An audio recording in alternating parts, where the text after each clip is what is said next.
Assalamualaikum warahmatullahi wabarakatuh. Nama saya Oki Raffi Ramadan dengan NIM 060403200093 dari Prodi Manajemen Pendidikan Islam kelas C. Saya akan menjelaskan tentang penulisan karya ilmiah. Dalam penyusunan sebuah karya tulis ilmiah dibutuhkan kajian untuk mendapat berbagai informasi dan referensi manapun agar tidak terjadi plagiasi atau pelanggaran hak cipta, sehingga dibutuhkan suatu pedoman tertentu untuk menjelaskan mengenai sistematika penggunaan kutipan langsung dan tidak langsung dalam penulisan karya tulis ilmiah. Kutipan sendiri merupakan suatu pengulangan satu kalimat atau pendapat dari seorang sebagai bagian dari yang lain dan dihubungkan dengan kutipan ke sumber aslinya serta ditandai oleh tanda kutip. Dalam penyusunan karya tulis ilmiah tentu banyak menggunakan pendapat-pendapat atau teori-teori dari para ahli yang penulisannya sendiri dibutuhkan sistematika tersendiri agar tidak dianggap memplagiasi. Jika seseorang mencantumkan teori seorang ahli tanpa menyebutkan sumbernya, maka karya tulis tersebut dapat disebut memplagiasi. Oleh karena itu, penting untuk mengetahui bagaimana sistematika penggunaan kutipan langsung dan tidak langsung dalam penulisan karya tulis ilmiah. Dalam pencantuman sumber daftar pustaka dimaksudkan untuk menguatkan teori yang dibahas dalam karangan ilmiah yang dibuat. Selain itu, sumber bacaan juga bertujuan untuk memberikan penghargaan pada si pencetus teori atau ide dan menghindari dugaan plagiarisme terhadap karya orang lain. Sumber bacaan tidak hanya didapatkan dari buku, tetapi bisa diambil dari majalah, sumber internet, koran, artikel, tesis, dan lain-lain. Terdapat 3 macam teknik untuk mencantumkan sumber bacaan, yaitu footnote, endnote, dan bibliografi.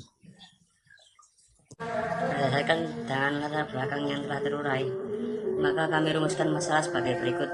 1. Apa yang dimaksud kutipan langsung dan tidak langsung? 2. Bagaimana teknik penulisan kutipan langsung dan tidak langsung? 3. Apa yang dimaksud footnote dan endnote dan bibliografi? 4. Bagaimana teknik penulisan kutipan langsung dan tidak langsung? Tujuan 1. Menjelaskan definisi kutipan langsung dan tidak langsung. 2. Menjelaskan teknik penulisan kutipan langsung dan tidak langsung. 3. Menjelaskan definisi footnote, endnote, dan bibliografi. 4. Menjelaskan teknik penulisan footnote, endnote, dan bibliografi.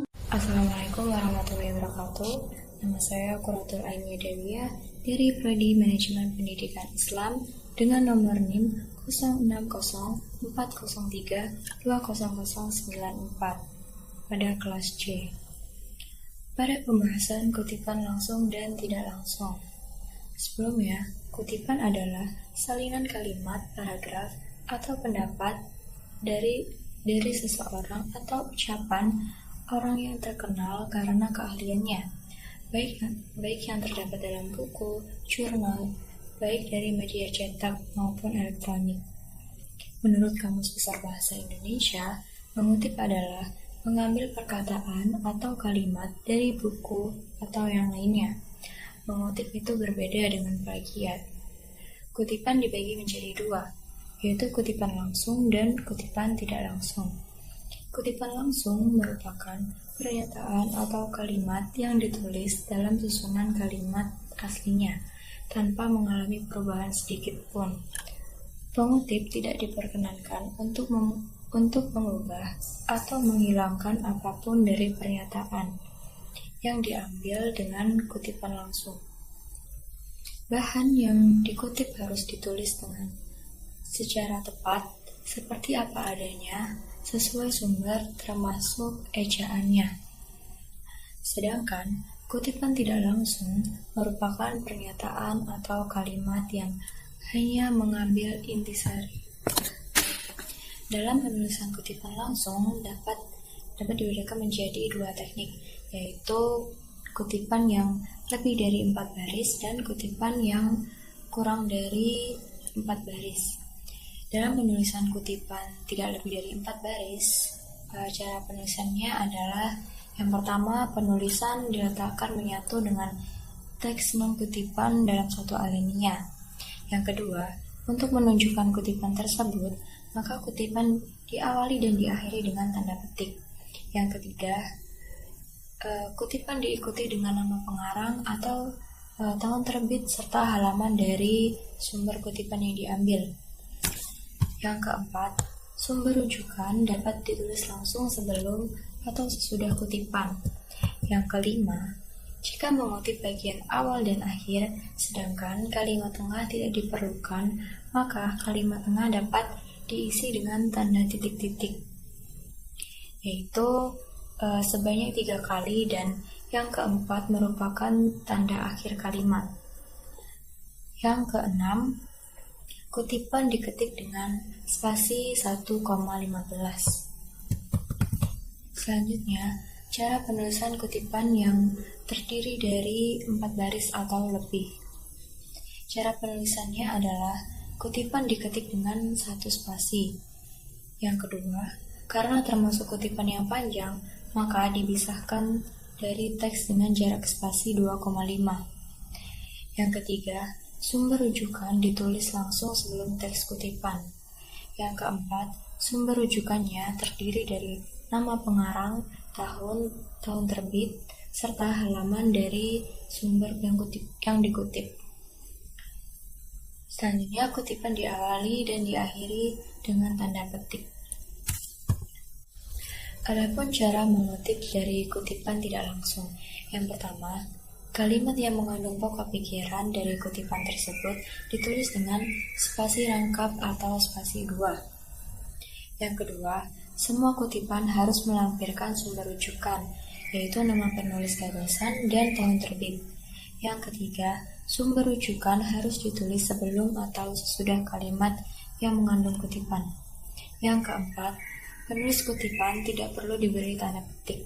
Yang kelima, diperbolehkan mengambil kalimat gagasan dari penulis asalkan tidak mengubah makna dari gagasan tersebut.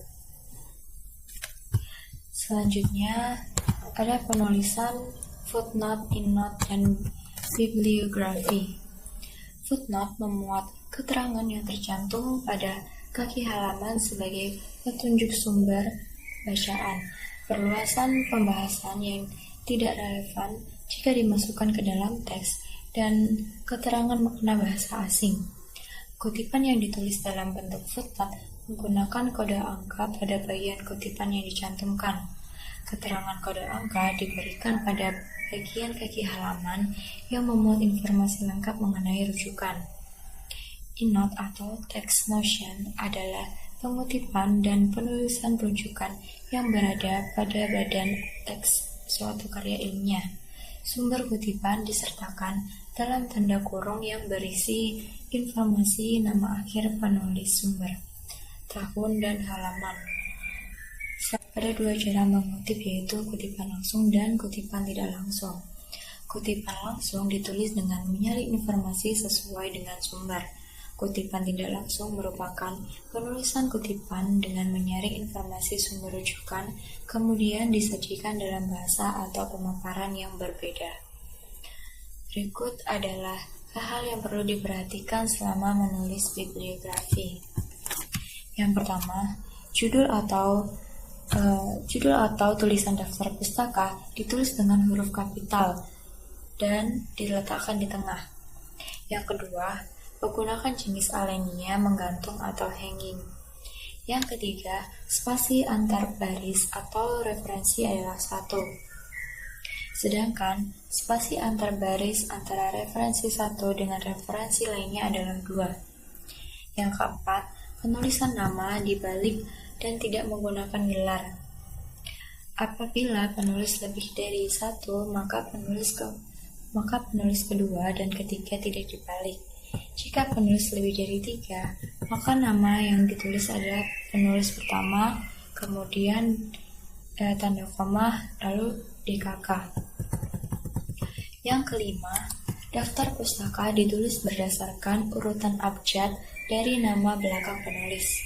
Yang keenam, jika tidak terdapat tahun terbit, ganti dengan tanpa tahun.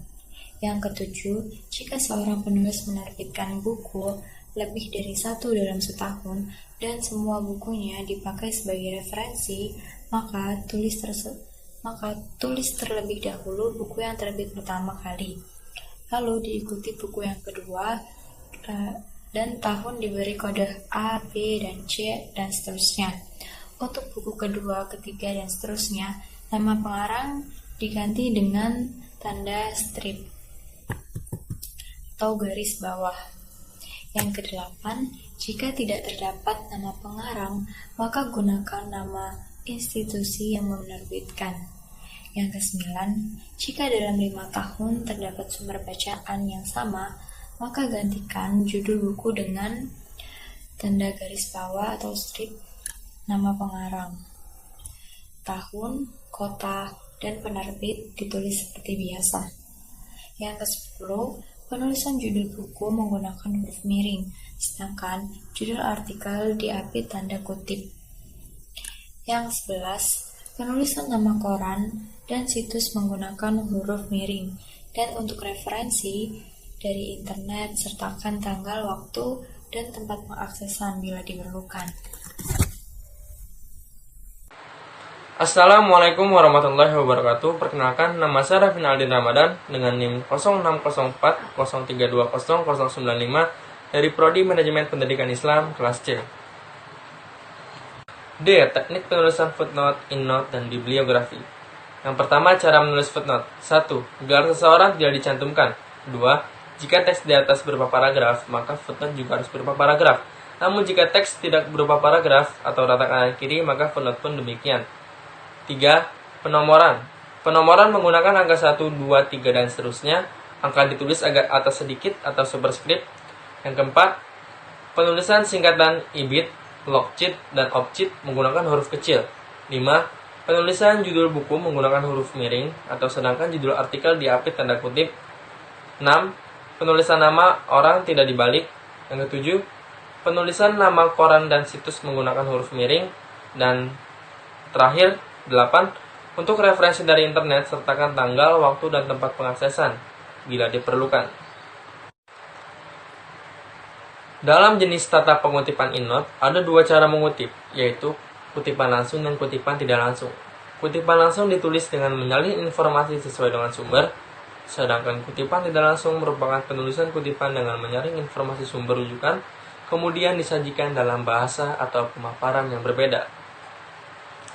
Berikut adalah hal-hal yang perlu diperhatikan selama kita menuliskan bibliografi. Yang pertama, judul atau tulisan daftar pustaka ditulis dengan huruf kapital semua dan diletakkan di tengah. Yang kedua, menggunakan jenis alinea menggantung atau hanging. Yang ketiga, spasi antar baris untuk satu referensi adalah 1, sedangkan spasi antar baris antara referensi 1 dengan referensi lainnya adalah 2. Yang keempat, penulisan nama orang dibalik dan tidak menggunakan gelar. Apabila penulis lebih dari 1, maka penulis kedua dan ketiga tidak dibalik. Jika penulis lebih dari 3, maka nama yang ditulis adalah penulis pertama, DKK. Yang kelima, daftar pustaka ditulis berdasarkan urutan abjad dari nama belakang penulis. Yang keenam, jika tidak terdapat tahun terbit, ganti dengan tanpa tahun. Yang ketujuh, jika seorang penulis menerbitkan buku lebih dari 1 dalam setahun dan semua bukunya dipakai sebagai referensi, maka tulis terlebih dahulu buku yang terbit pertama kali. Kalau diikuti buku kedua, tahun diberi kode A, B, C, D, dan seterusnya. Untuk buku kedua, ketiga, keempat, dan seterusnya, nama pengarang diganti dengan tanda ini. Jika tidak terdapat nama pengarang, maka gunakan nama institusi yang menerbitkan. Yang ke-9, jika dalam 5 tahun terdapat sumber bacaan yang sama, maka gantikan judul buku dengan tanda ini. Nama pengarang, tahun, kota, dan penerbit ditulis seperti biasa. Yang 10, penulisan judul buku menggunakan huruf miring, sedangkan judul artikel dapat diapit dengan tanda kutip.